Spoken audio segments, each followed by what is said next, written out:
Cancer के इलाज के लिए बांदा का छात्र नीदरलैंड में रोबोट विकसित करेगा। रिसर्च के पद पर हुआ चयन।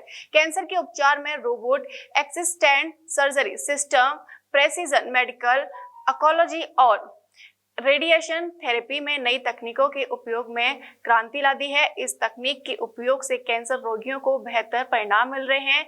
इसी तकनीक के बारे में तमाम शोध करने वाले बांदा के छात्र मुजबिल खान का यूरोप के नीदरलैंड में रिसर्च के पद पर चयन हुआ है। मुजबिल खान वहां के सेंटर इंस्टीट्यूट में रहकर कैंसर के इलाज के लिए रोबोट विकसित करेंगे।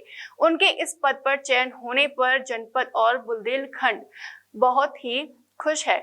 उन्हें लोग शुभकामनाएं दे रहे हैं। क्या नाम है आपका? मेरा नाम मुजम्मिल खान है और मैं बांदा छावनी का निवासी हूँ। आपका कहाँ पर और किस पद पर चयन हुआ है? मेरा चयन यूनिवर्सिटी ऑफ ट्वेंटे जो कि नीदरलैंड्स की एक यूनिवर्सिटी है, वहाँ पर मेरा रिसर्चर के पद पर चयन हुआ है। किस तरह का वर्क होगा इसमें? इसमें मेरा जो मेन वर्क है वो कैंसर की सर्जरी से के लिए रोबोट्स डेवलप करने का काम है। साथ ही साथ ये जो मेरा काम होगा, इसमें हमारा एक पूरा ग्रुप है जिसका नाम है रोबोटिक्स एंड मैकेट्रॉनिक्स ग्रुप। इस ग्रुप में तकरीबन 25 रिसर्चर्स हैं, जो जिसमें प्रोफेसर्स, पोस्ट डॉक रिसर्चर्स और पीएचडी स्कॉलर्स शामिल हैं। इसके अलावा हमारा ये ग्रुप नीदरलैंड्स कैंसर इंस्टीट्यूट, जो कि नीदरलैंड्स का एक कैंसर हॉस्पिटल है, उसके साथ पार्टनरशिप में ये काम कर रहा है। और जो नीदरलैंड्स कैंसर इंस्टीट्यूट है उसमें भी करीब 20 से 25 डॉक्टर्स का एक ग्रुप है। तो हम दोनों ग्रुप, जो डॉक्टर्स का ग्रुप और हमारा ग्रुप, जो कि खास तौर पे रोबोटिक्स और मशीन लर्निंग टाइप के टॉपिक्स पर इंटरेस्ट रखता है, हम दोनों साथ में मिल करके इस कैंसर के ट्रीटमेंट के लिए रोबोट्स डेवलप करने का काम करेंगे। रोबोट के माध्यम से क्या इलाज होगा? जैसे कि हम जानते हैं कि कैंसर की सर्जरी मेनली कैंसर का जो ट्रीटमेंट होता है वो 3 तरह से किया जाता है, यूजुअली मेडिसिन के थ्रू, या फिर रेडिएशन थेरेपी, या फिर सर्जरी। तो हमारा ये जो काम है, क्योंकि जो सर्जरी होती है वो डॉक्टर्स यूजुअली करते हैं, और क्योंकि वो ह्यूमंस हैं, इंसान है, तो उनसे गलती होने की चांसेस रहते हैं। तो इस गलती को कितना कम से कम किया जा सके, उसका सबसे जो एक आसान तरीका है, जो नेचुरल तरीका है, वो है कि वो काम हम रोबोट से करवाएं। इसीलिए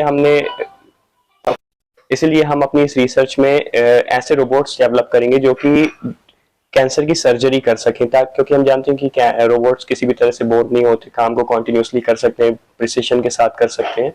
तो इस वजह से हमारा जो मेन एम है इस प्रोजेक्ट का, वो ये है कि कैंसर की रोबोट असिस्टेड सर्जरी करना। तो सबसे पहले आपसे जानना चाहेंगे कि इस कामयाबी के लिए आप किसको श्रेय देंगे? मैं तो मम्मी को ही दूंगा, अपनी सालिया बेगम, उनका नाम है। किस तरह से मम्मी ने आपको इसमें मोटिवेट किया, किस तरह से उन्होंने आपको सहयोग किया? शुरू से ही जो मुझे करना है उसमें रोकना नहीं है, जो करना है वो करने देना है। ऐसा नहीं है कि जैसे यूजली कि नहीं तुम्हें डॉक्टरी करना है, तुम्हें इंजीनियर बनना है। तो जो मुझे करना था, शुरुआत से मेरा मेन टारगेट था प्रोफेसर बनना, तो इसमें हमेशा से सपोर्ट करना उनका कि जो करना चाहते हो वो करो। और अब उसी एम को लेकर के अब मैं यहाँ तक भी पहुँच गया हूँ, तो अब इससे आगे जाने के लिए भी उनका पूरा सपोर्ट है, तो इसलिए पूरा क्रेडिट उन्हीं को दूंगा। मुजम्मिल साहब, आपके अपने सफर के बारे में कुछ बताएंगे? किस तरह से आपने इस दिशा में सफर शुरू किया था? आपने कहाँ कहाँ पर पढ़ाई की है? सबसे पहले तो मैं क्लास 1 से लेकर क्लास 8 तक की मेरी जो पढ़ाई है वो शिशु मंदिर स्कूल से हुई है, जो कि बांदा में अवस्थी पार्क के पास है।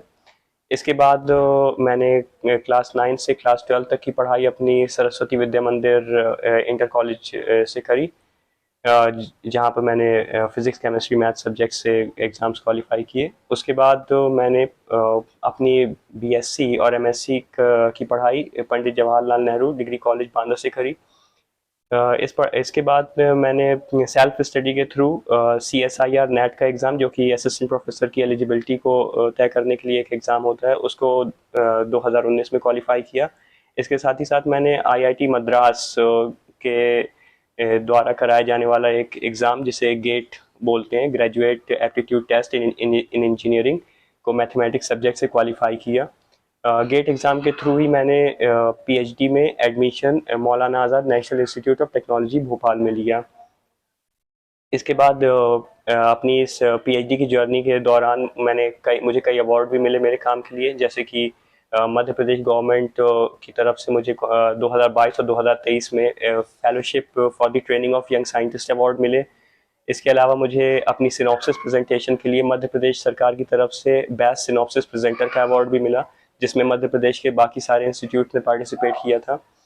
इसके अलावा Visvesvaraya national institute of technology Nagpur, जो कि नागपुर में एक केंद्रीय संस्थान है, वहाँ पर मैंने अपना रिसर्च वर्क प्रेजेंट किया था, जो कि कंप्यूटर विज़न और इमेज प्रोसेसिंग की फील्ड में था, जिसमें और भी अलग आईआईटीज़ ने भी पार्टिसिपेट किया था।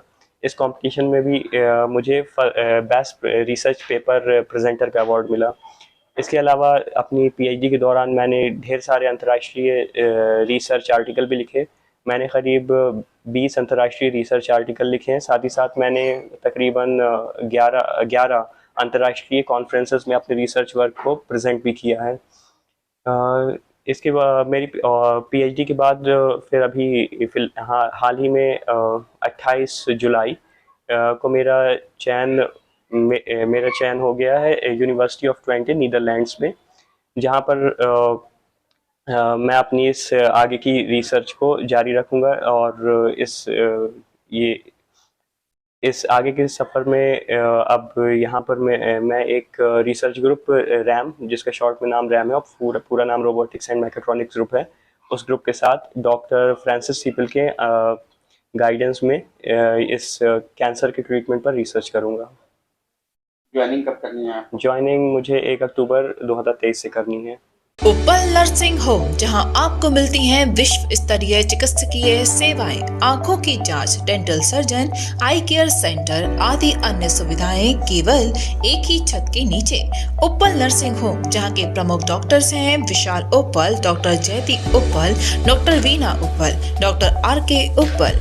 उपल नर्सिंग होम, शंकर विहार, बैंक कॉलोनी, मथुरा।